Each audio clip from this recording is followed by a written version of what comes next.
beses akong nakiusap sa'yo.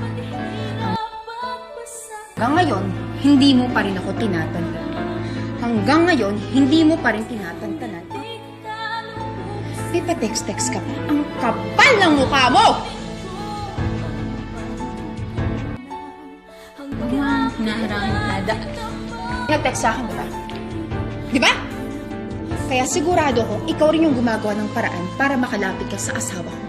Gusto mo talaga ng gulo? Gusto mo ng gulo?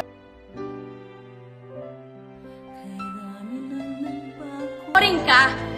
Kaya nga si Adrian naghanap ng excitement sa iba. Akin siya! Akin si Adrian! Akin siya! Akin! Lakas kayo, di go!